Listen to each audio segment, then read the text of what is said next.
Vamos a dialogar a continuación con Iñaki Arana, su nieto, con el que ya contactamos. Entre las muchas maneras del saber está el preguntar. Presencia vasca. Entrevistar. Iñaki Egunon para nosotros, Arratsaldeon para ti. Arratsaldeon para ti. Bueno, ¿cómo estás, Iñaki? Pues bastante bien, dentro de lo que cabe, un poco fastidiadillo, pero en fin. Hice el día pasado unos ejercicios que no debía haber hecho y ahora estoy con agujetas. Ah, caramba, bueno. Bueno, Iñaki, es un placer volver a dialogar contigo, en este caso también mío. Para seguir hablando de la figura de tu abuelo, ¿no? De don Luis Arana Goili. La señora de don Luis.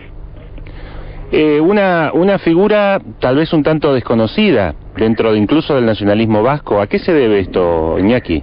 Pues se debe sencillamente a que fue un hombre pues muy humilde y que lógicamente pues fue muy exigente con la gente que tenía que colaborar con él, y entonces pues no, ¿cómo diría yo? No era bien visto, era muy duro con la gente que estaba en el partido. O sea, la disciplina era fundamental para él y la entrega era total. O sea, el que entraba en el partido tenía que entregarse totalmente a la idea.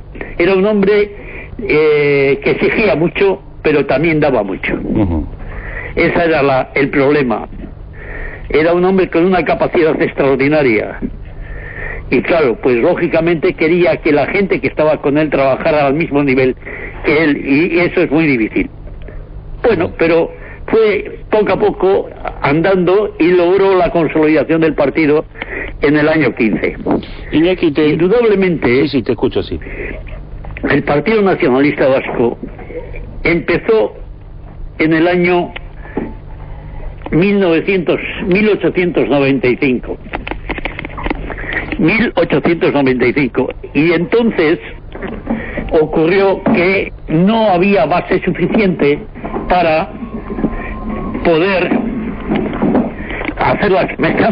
Es que estoy en un sitio que tienen que pasar. Me perdonas un momento. No hay problema, Iñaki, esto es radio en vivo, estamos... El Partido Nacionalista Vasco empezó en el año 1895, que no fue todavía Partido Nacionalista Vasco, porque lo que fundaron los dos hermanos fue el Euskaldun Bachoquilla y las bases. Entonces, vino después, en el año 1903, vino lo que se llama la iniciación del partido, que fue cuando murió Sabino y nombró delegado del partido a Gochon Zabala, porque su hermano se había desplazado a Euskadi Norte, a Ustaritz, y entonces Gochon Zabala fue el que recogió el poder o la continuación del partido, y fue el que estableció el puente de unión con Luis Arana en el año 1906. O sea, hubo un Euskaldun Bachoquilla con empiece del partido. Segundo, iniciación con Gochon Zabala. Y tercero, consolidación con Luis Arana en el año 30, porque en ese intervalo hubo muchas vicisitudes, hubo excisiones, hubo rupturas, hubo cambios, y entonces el partido no tenía base. Se formó otro nuevo partido que fue Comunión Nacionalista Vasca. Con eso puede ser que te aclare un poquitín la situación. Te propongo... Luis tuvo muchos problemas con la gente que tuvo alrededor, porque claro, a Luis era muy difícil seguirle. Imponía un corsé muy duro para los partidarios del partido, porque exigía disciplina. ¿Cómo era la relación entre los dos hermanos, entre Luis y Sabino, Iñaki? Sí, la relación entre Luis y Sabino fue muy intensa. Eran dos personas diferentes con una misma alma, lo que llaman los ingleses mirror image, imagen espejo. Eran la izquierda y la derecha de la misma figura, pero dos personas diferentes. el alma era la misma. Y uno era extrovertido totalmente y el otro era introvertido.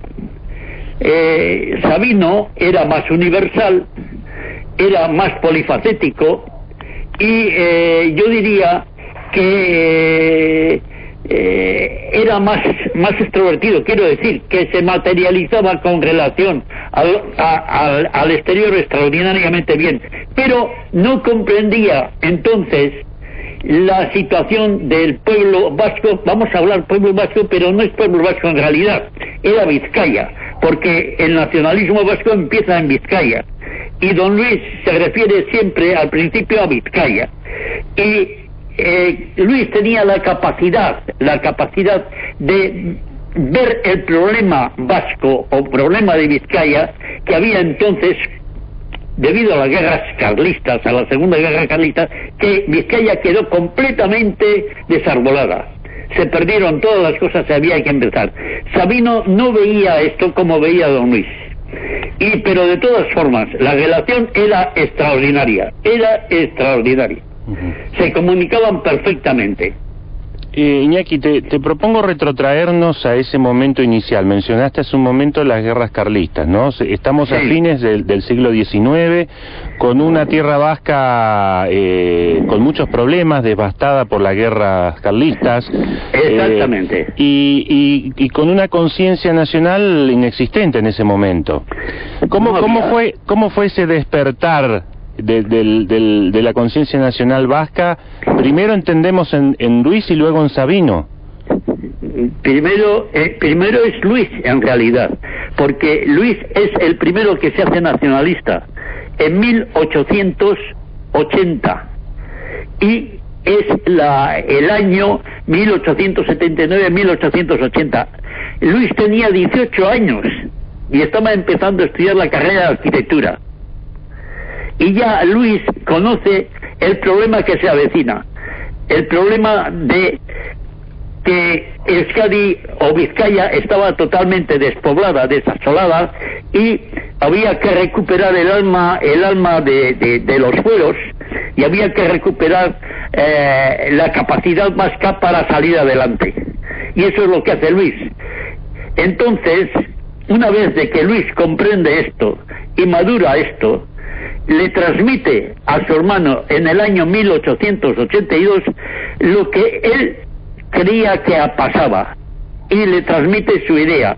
Y entonces es cuando viene la enfrentamiento o lucha entre los dos para convencerle el uno al otro de las posibilidades de lo que estaban hablando. Pero en el año 80 Luis ya era nacionalista, ya lo comprende perfectamente, y eso es lo que en el año 82 quiere transmitir a su hermano para que su hermano sea el impulsor de la idea que él tiene. Y por eso es la famosa anécdota de que están discutiendo en el jardín de la casa de Abando, de su casa de Abando, en 1882. Y ahí es donde empieza. Y Sabino le dice que va a estudiar lo que le está diciendo y que le deje 10 años. Y en esos 10 años Sabino aprende el euskera, aprende lo que es Vizcaya, aprende la problemática de Vizcaya, del pueblo vasco, y en el año 1893 definitivamente Sabino empieza el camino del Partido Nacionalista Vasco. ¿Se tomó 10 años? En el año 1895 se crea el Partido Nacionalista Vasco con el Euskeldun Bachoquilla. Y hay un primer reglamento y unos primeros socios. Y ahí empieza el partido. Se tomó 10 años, digo, pero le dio la razón. Sí, le dio perfectamente la razón. Tanto es así que le dice que él es el que le ha convertido y el que por lo que va a luchar para llegar a lograr esos fines que pretenden. Hay una anécdota. Le convence perfectamente, además le convence de una forma muy normal, por reflexión, debido al discurso inteligente de Luis a él, a Sabino, porque la discusión fue terrible. Cada uno defendía sus propias ideas, porque hay que pensar